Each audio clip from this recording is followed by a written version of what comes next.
শুভ সকাল আমার প্রিয় বন্ধুরা, আশা করছি তোমরা যে যেখানে আছো সকলে ভালো আছো, সুস্থ আছো। বীরভূম জেলার ছোট্ট একটি গ্রাম থেকে আমি দৈবকী তোমাদের সকলকে জানাই আমার ব্লগ চ্যানেলে অনেক অনেক স্বাগত, অনেক অনেক ভালোবাসা।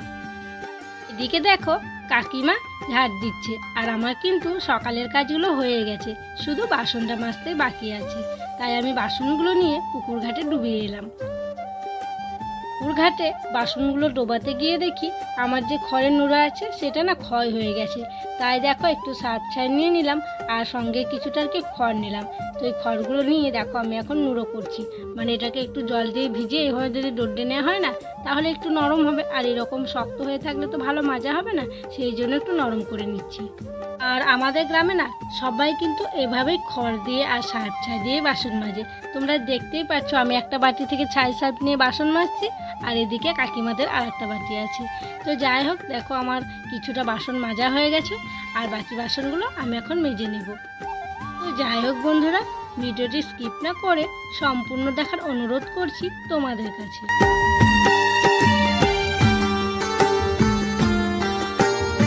আর আজকে অনেকগুলোই বাসন আছে, কারণ কালকে রাত্রের খাওয়ার আছে, আবার কালকে যে সন্ধেবেলা চা মুড়ি খাওয়া হয়েছিল সেই বাসনগুলোও আছে। অন্যদিন মানে মেজে নিই জানো তো সন্ধ্যের বাসনগুলো, কিন্তু কালকে না মাজা হয়নি, সন্ধ্যেবেলার ঘাটে আসিনি, তাই অনেকগুলোই বাসন হয়ে গেছে। তো যাই হোক দেখো বাসনগুলো মেজে নিয়ে আমার কিন্তু ধোয়া হয়ে গেল।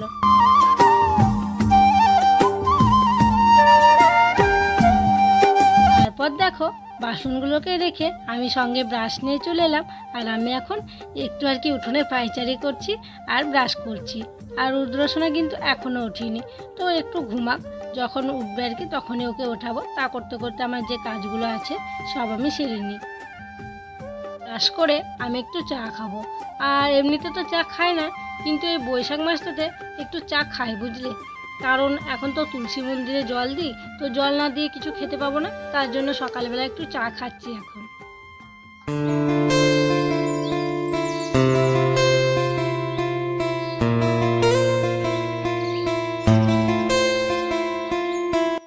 ব্রাশ করে চা খেলাম, খেয়ে দেখো সেই যে অনেকগুলো জামা কাপড় ছিল, কাচাই তো হয়নি, সে বিয়ে থেকে পরা হচ্ছে সব, মানে ছেড়ে ছেড়ে এক জায়গাতেই রাখা হয়েছিল। তো দেখো এক হাঁড়ি, একদম বড় হাঁড়ির এক হাঁড়ি সব জামা কাপড় নিয়ে আমি চলে এসেছি পুকুর ঘাটে। তো এগুলোকে আমি এখন সার্ফ জলে ভিজিয়ে রাখবো। হলুদ শাড়িটা তো বিয়ের দিন সারাদিনই একরকম পরে থাকা হয়েছিল, তাই ভাবলাম ওটাকে তো সার্ফ জলে কাচতেই হবে। আর রাত্রে যে বেনারসিটা পরেছিলাম সেটা তো একটুখানিকের জন্য আর কি পরা হয়েছিল, তাই বেনারসিটা কাচি না, একটু রোদে দিয়ে আর কি ভরে রেখে দিয়েছি। আর রুদ্রর বাবা, তারপরে রুদ্রর অনেক জামা কাপড়ই ছাড়া ছিল আর কি, বিয়ের দিন আগের দিন আর কি পরের দিন যেগুলো সব পরেছিল সব মানে ছেড়ে ছেড়ে এক জায়গায় জড়ো করা হয়েছিল। তো সেইগুলোকে আজকে সব কিছু নিয়ে চলে এসেছি, তো সব একেবারে আজকে কেচে পরিষ্কার করে দেবো।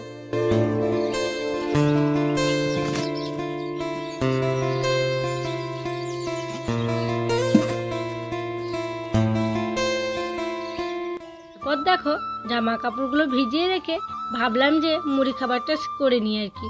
তো আমাদের তো গ্যাস নেই, তাই দেখো উনুন চালে চলে এলাম মুড়ি খাবার করার জন্য। আর গ্যাসে শুধু এই দুটোই করা হতো, এই মুড়ি খাবারটা চাটা, তো গ্যাসটা নেই, তার জন্য উনুনেই করতে হচ্ছে। তো একটু লঙ্কা পেঁয়াজ আদা রসুন একসঙ্গে বেটেছি জানো, তো সেটাকে আমি এখন তাতাবো। তো একটু তেল দিয়ে দিলাম, তারপরে ওই যে বেটে রেখেছি সেটাকে দিয়ে দিলাম, আর সাথে একটু কড়াই সেদ্ধ করব। তো এটা দিয়ে আজকে আমরা মুড়ি খাবো। লঙ্কা বাটাটা আমার তাতানো হয়ে গেল, আর দেখো এখানে কিন্তু আগেই আমি রেডি করে রেখেছিলাম কলাই, তারপরে আলু, তেল লবণ একটু করে দিয়ে রেখেছি, জল পরিমাণ মতো। তো এবার আমি উনুনে বসিয়ে দিলাম কলাইটাকে আর কি। তো এবার দুটো সিটি মেরে নিলেই হয়ে যাবে। আর এখানে আমি খেসারির ডাল দিয়েছি, তো খেসারির ডালে বেশি আর কি সিটি লাগে না, তো দুটো তিনটে দিলেই আর কি হয়ে যাবে। আর এইসব জিনিসগুলো উনুনে করতে অবশ্য একটু দেরি হয়, কারণ কি বলতো উনুনে বসিয়ে দিলে তো আমার মানে যাবার জো নেই, কোনো কাজ ছাড়ার উপায় নেই, মানে বসে বসে জাল দিতে হবে। আর গ্যাসে করলে কি হয়, এই যে প্রেসার কুকারটা বসিয়ে দিয়ে আমি অন্য কোনো একটা কাজ সারতে পারবো, তো উনুনে সেটা তো আর হয় না, খড়ের জাল কোনো কাজ করতে গেলে নিভে যাবে, তাই আর কি যতক্ষণ না হবে এভাবেই কিন্তু আমি বসে বসে জাল দেব।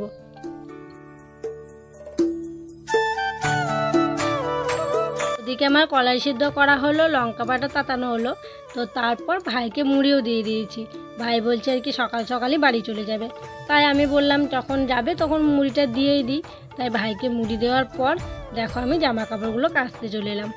আর আগে শাড়িটাকে কেচে নিচ্ছি। আর রুদ্র বাবা গেল বাজারে, কারণ দুদিন থেকে তো বিয়ে বাড়িতে খাওয়া দাওয়া হলো, তার জন্য আর কি আগে বাজার করা ছিল না, কিছুই নেই। তাই ও সকাল সকালেই বেরিয়ে গেল বাজার করতে। চলো বন্ধুরা, কাপড়গুলো কাচতে কাচতে তোমাদের সুন্দর সুন্দর কমেন্টের উত্তরগুলো দিয়ে দিই। বাংলাদেশ থেকে লতিফা বোন, সে আমাকে কমেন্ট করেছে যে তোমার ব্লগে আমার নামটি একবার নিও। এই যে লতিফা বোন, আমি তোমার নামটা নিয়ে নিলাম।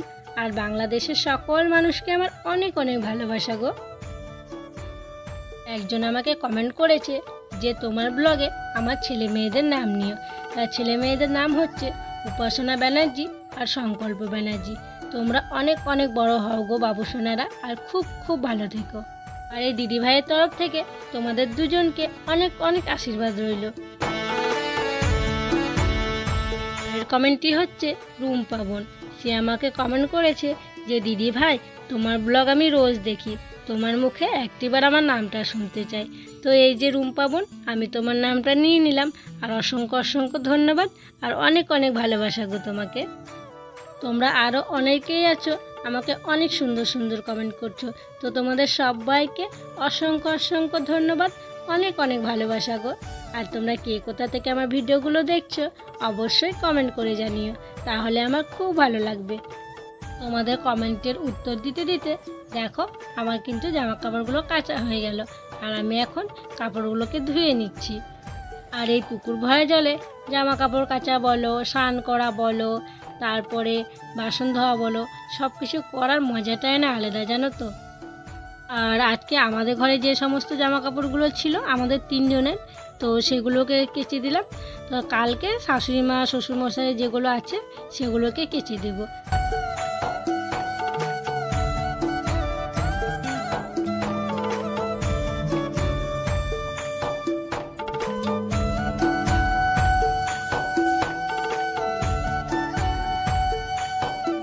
জামা কাপড়গুলো কেচে নিয়ে এলাম আর আমি এখন মেলতে শুরু করলাম।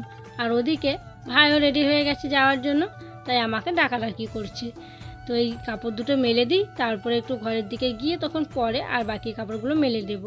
আর এই যে হলুদ শাড়িটা মেলছি, এই শাড়িটা এত বড় কি বলবো তোমাদেরকে, মানে এই তারটায় মেলছি তো ধুলোয় মানে টিকে যাচ্ছে মনে হচ্ছে, কত রকম করে আর কি করে আর কি ওকে মেলানো হলো। সত্যি এই কাপড়টা অনেকটাই বড়।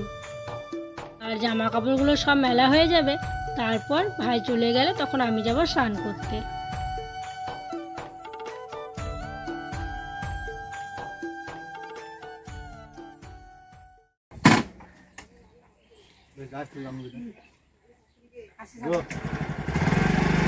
আসি আবার, হ্যাঁ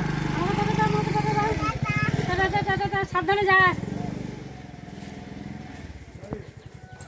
ভাই বেরিয়ে গেল আর আমি ভাবলাম আমি স্নান করার আগে মায়ের জন্য একটু জল রোদে দিয়ে যাই, কারণ মা তো ঠান্ডা জলে স্নান করতে পারে না, তাই একটু হালকা গরম হবে, তো এই জলটা দিয়ে মাকে স্নান করিয়ে দেব। বন্ধুরা, আমি গেছিলাম স্নান করতে আর এসে দেখছি মাছ বিক্রি করতে এসেছিল মাছ কাকু। তো রুদ্র বাবা মাছ নিয়েছে, নিয়ে দেখছি আমার তো দেরি হবে আর কি স্নান করে আসতে, তারপরে আজকে একটু দেরি এমনিতে হয়ে গেল, তাই ওই দেখো মাছটাকে বেচছে, এখন কাটতে শুরু করে দিয়েছে। আগে আজ ছাই নিয়েছো নাকি? ভালোই হলো, আমার একটা কাজ করে দিলা। আর দেখো মুরগিটাকে ভরে রেখেছি, কেমন চেঁচামেচি করছে দেখছো, ডিম পারবে বলে ভরে রেখেছি, দেখি ডিম পারলো নাকি। তারপর কেচে এসে আমি ঠাকুর সেবা দিলাম। তো তারপর রুদ্র বাবা বলছে তোমার একা এত কাজ করতে কষ্ট হচ্ছে, তো আমি তাহলে তোমার আর একটা কাজ আগিয়ে দিই। তাই দেখো ও মাছ বেছে নিয়ে এসে এখন শাক বাছতে শুরু করে দিয়েছে, আর আমি এখন মুড়ি খাচ্ছি। আর কি বলতো, এখন তো মাঠে তেমন কোনো কাজ নেই, আর ও এমনি মাঠে ঘাটেই কাজ টাজ করে আর কি, তো তাই জন্য মাঠে কাজ নেই বলে ঘরেই আর কি আমার কাজগুলোকে একটু একটু করে দিচ্ছে, তো আমারও ভালো হচ্ছে। আমার খাওয়া হলো, তারপর বাটিটাকে ধুয়ে নিয়ে এলাম। তারপর তো কী নিয়ে এসছে দেখানো হয়নি, আর আমারও দেখা হয়নি, তাই ভাবলাম দেখি সবজি কাটার আগে যে কী কী নিয়ে এসছে। তো দেখো টমেটো নিয়ে এসছে, ঢ্যাঁড়স, তারপরে কুমড়ো, পাট শাক, এইগুলো নিয়ে এসছি। তো অনেকগুলো পাট শাক নিয়ে এসছে, তো আমি বললাম যে সবগুলোকেই বেছে দাও, আজকে অর্ধেকটা রান্না করবো আর কালকে অর্ধেকটা রান্না করব। কারণ জানো তো আজকে দিদিরা বাড়িতে নেই, তো তাই জন্য অল্প করলেই হয়ে যাবে। আর এভাবেই যদি সব মেয়েদের স্বামীরা যদি বউদের একটু কষ্টটা বোঝে না, তাহলে কিন্তু অনেকটাই ভালো হয়। যদি অবশ্য স্বামীরা বাড়িতে থাকে, বাইরে কাজে গেলে তো সেটা সম্ভব নয়। তো যাই হোক, দেখো সেই মুরগিটাকে ভরে রেখেছিলাম, চেঁচামেচি করছিল, তারপর দেখছি কি দুটো মুরগিতেই দুটো ডিম পেড়ে রেখেছে। ঘড়ির কাঁটায় 12:30 বাজে, আর রান্না বসাতে অনেকটা দেরি হয়ে গেল। শুধু আমার নয়, গোটা গ্রামের মানুষেরই আজ রান্না বসাতে দেরি।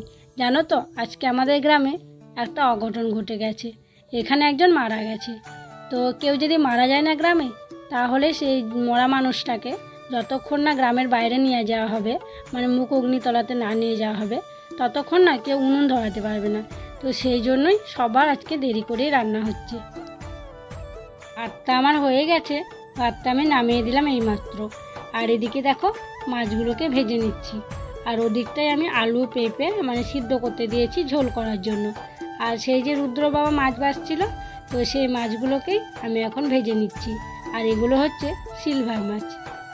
আর মা এইমাত্র আর একবার মুড়ি খেলো, কারণ মা তো 1টার দিকে ভাত খেয়ে নেয়, তো সেই জন্য খিদে পেয়ে গেছিলো। তো রান্না তো হয়নি আজকে, তাই আবার একবার মুড়ি খেয়ে নিল। এখন বাজে দুপুর 2:30। তো রান্না করতে করতে আমার 2:30 বেজে গেল। তো দেখো সবার খাওয়া হয়ে গেছে। আর তখন তো তোমাদেরকে বললাম যে মা আর একবার মুড়ি খেলো, তার জন্য না মায়ের খিদে পায়নি, তাই মা আর আমি সবার শেষে খাচ্ছি। খাওয়া দাওয়া করে বাসনগুলো মাজলাম। আর হাঁড়ি কড়াইগুলো তো আগে মাজা হয়নি আজকে, কারণ দেরি হয়েছিল রান্না করতে। তো আগে খাওয়া দাওয়া করে তারপর সেগুলোকে মাজলাম। তো তারপর দেখো আমি চলে এসেছি ঘরে রুদ্রসোনাকে ঘুম পাড়ানোর জন্য। ও তো ঘুমাবো না বলছে, কিন্তু তো একটু ঘুম পাড়াতেই হবে। রুদ্রসোনাকে ঘুম পাড়াতে পাড়াতে আমিও একটু ঘুমিয়ে পড়েছিলাম। আর এখন বিকেল হয়ে গেছে, এখন আমি উঠোনটা ঝাড় দেব। তো দেখো আমি আগে জল ছিটিয়ে নিচ্ছি। আর তোমরা অনেকে কমেন্ট করে বলেছো এত ধুলো উঠোনে ঝাড় দেওয়ার আগে জল ছিটিয়ে নিতে। তো তাই দেখো 1 বালতি জল নিয়ে এসে ভালো করে ছিটিয়ে দিচ্ছি। আর প্রচণ্ড বাতাস দিয়েছে, অনেকগুলো পাতা পড়ে আছে। তো তারপর দেখো গোটা উঠোনটাকে জল ছিটিয়ে আমি উঠোনগুলোকে এবার ঝাড় দিতে শুরু করলাম। তো আগে দেখো এই যে আমাদের চালানিটা আছে, তো এই জায়গাটায় ঝাড় দিয়ে নিচ্ছি। এই জায়গাটা অবশ্য ঢালাই দেওয়া আছে, মাটির নয়। তো এটাকে ঝাড় দিয়ে নিলাম, তারপরে এই নোংরাগুলো নিচে নামিয়ে দিয়ে তারপর আমি গোটা উঠোনটাকে ঝাড় দিয়ে নেব। আর দেখো কিছুদিন আগেই এই ঝাঁটাটাকে কিনে নিয়ে আসা হলো। আর দেখো কতটা ছোট হয়ে গেছে, অনেকটাই ক্ষয় হয়ে গেছে। কি বলো তো, অনেকটা জায়গা জুড়েই ঝাঁট দিতে হয়, তো তার জন্য না ঝাঁটাও খুব ক্ষয় হয়। প্রতি মাসে বলতে পারে একটা করে ঝাঁটা লাগে। তো যাই হোক, একটু ছোট হয়ে গেছে, একটু অসুবিধা হচ্ছে। আর বড় ঝাঁটা থাকলে একটু ঝাঁট দিতে সুবিধা হয়। আর এত বড় উঠোন, এই গুঁড়ি হয়ে ঝাড় দিতে দিতে না মাজা কোমর একদম ধরে যায়। এই যে উঠোন ঝাড় দেওয়া, তারপরে গলি, তারপরে তোমার রাস্তা আছে, ঘাটের দিকটা আছে, সত্যি অনেকটাই সময় লাগে। আর সেই জন্যই অনেকটাই ছোট হয়ে যায় আর কি তাড়াতাড়ি ঝাঁটা। তো দেখো কতগুলো পাতা পড়েছিল, তো এখানটায় জড়ো করে রাখলাম, কালকে সকালবেলায় এই নোংরাগুলোকে ফেলে দেব।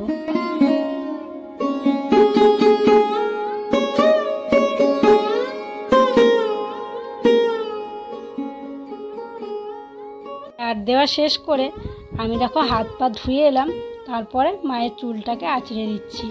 আর আমি কিন্তু সবসময় মাকে মানে চকচকে ঝরঝরে করে রাখতে পছন্দ করি, কারণ নিজে যদি চুল না আঁচড়াও না, মায়ের কিন্তু চুলটা আঁচড়ে দিই। কারণ মায়ের যে বসে আছে, একটু যত্ন না করলে তখন মানুষে বলবে যে বৌমাটার কি যত্ন করে না, কিন্তু সেই রকম নয়। আমি কিন্তু সবসময়তেই মানে ঝরঝরে চকচকে করে আর কি মাকে রাখি। তোমরা তো দেখতেই পাচ্ছ সেটা, তাই না?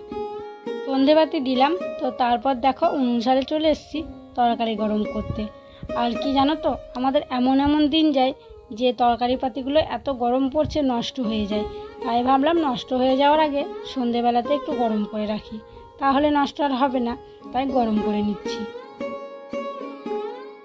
আমার তরকারিটা গরম করা হয়ে গেল, আর এখন আমি চাটা বসিয়ে দেব। চাটা অবশ্য আগে করতাম, কিন্তু চা চিনি শেষ হয়ে গেছিলো, তাই রুদ্র বাবা গেছিলো দোকানে চা চিনি নিয়ে আসতে। আর এই টাইমে দোকান গেলে না, দোকানে একটু দেরি হয় দোকান থেকে আসতে, কারণ সন্ধে টন্ধে দেয়, তো সেই জন্য একটু দেরি করে দেয়। তাই আগে তরকারিটা গরম করে নিলাম, তারপর চাটা করছি। আর দেখো রুদ্রসোনা চলে এসছে আমাকে জ্বালানোর জন্য। ওকে বললাম, বারণ করলাম গরমে তোমাকে যেতে হবে না। ও শুনলেই তো আমার কথা, ও চলে এসছে একদম। দেখো এখানে কিন্তু 500 গ্রাম চিনি আছে, রুদ্রবাবা 500 গ্রাম চিনি নিয়ে এলো। তো চিনিটাকে এখন ঢেলে নিচ্ছি। আর যাওয়ার আগে আমি বললাম চা নেই, কিন্তু ও না চাটাই নিয়ে আসেনি, চাটা আনতে ভুলে গেছে। এখনকার মতো হলো, কিন্তু কালকে সকালের জন্য আবার আর একবার দোকান গিয়ে চা নিয়ে আসতে হবে।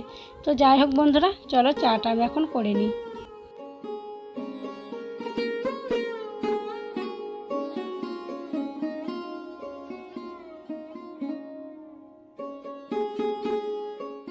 চা করলাম, চা করে সবাইকে চা দিলাম, তারপরে আমিও একটু চা খেলাম।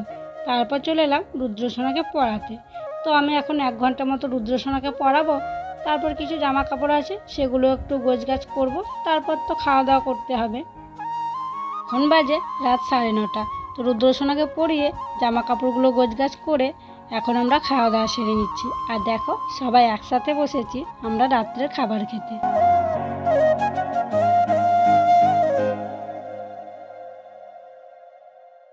চলো বন্ধুরা, আজকের ভিডিওটা এত দূর পর্যন্তই রাখছি। তোমরা সকলে ভালো থেকো, সুস্থ থেকো। আর যারা আমার নতুন বন্ধু হয়ে এই ভিডিওটি দেখছো, তাদেরকে আমার পাশে থাকার জন্য অনুরোধ করছি। আর যারা পুরনো বন্ধু হয়ে আমার পাশে আছো, তাদেরকে আমার অসংখ্য অসংখ্য ধন্যবাদ, অনেক অনেক ভালোবাসা। দেখা হবে আবার পরবর্তী ব্লগে।